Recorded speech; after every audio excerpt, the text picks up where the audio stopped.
గతంలో మనం side income ఎందుకు అవసరమో తెలుసుకున్నాం. ఇప్పుడు అసలు సైడ్ ఇన్కమ్ ఎలా వస్తుంది, దానికి ఉన్న మార్గాల గురించి ఒక్కొక్కటిగా తెలుసుకుందాం. ఈరోజు మొదటగా ఏఐ టూల్స్ ద్వారా సైడ్ ఇన్కమ్ ఎలా సంపాదించవచ్చో చూద్దాం. ఈరోజు ఏఐ అనేది కేవలం మనం ప్రశ్నలకు సమాధానాలు చెప్పే టూల్ మాత్రమే కాదు.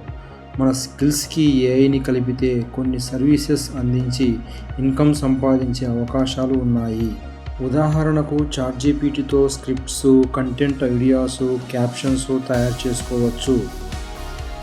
క్యాన్వా ఏఐతో YouTube thumbnails, posters, social media designs చేయవచ్చు. క్యాప్‌కట్ ఏఐతో video editing, captions, short videos తయారు చేయడం సులభం అవుతుంది. జెమినీ ఏఐతో content ideas, research, writing assistance తీసుకోవచ్చు. ఈ టూల్స్లో ఒక్కొక్కటి నేర్చుకొని వాటిని ఉపయోగించి ఒక మంచి స్కిల్ డెవలప్ చేసుకోవచ్చు. ఆ స్కిల్తో లోకల్ బిజినెసెస్కి social media posters, reels, thumbnails చేయడం లాంటి సర్వీసెస్ అందించవచ్చు. ఫ్రీలాన్సింగ్ ద్వారా కూడా క్లయింట్స్ని సంపాదించే అవకాశం ఉంటుంది. కానీ ఒక విషయం గుర్తుంచుకోండి, ఏఐ మనకు డబ్బులు ఇవ్వదు. ఏఐని ఉపయోగించి మనం చేసే పని డబ్బులు సంపాదించే అవకాశాన్ని ఇస్తుంది.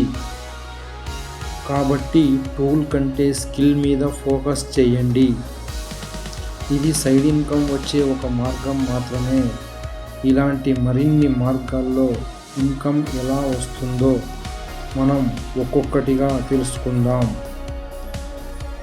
ఇలాంటి practical money and side income information కోసం స్మార్ట్ మైండ్ తెలుగుని సబ్స్క్రైబ్ చేసుకోండి. Thank you.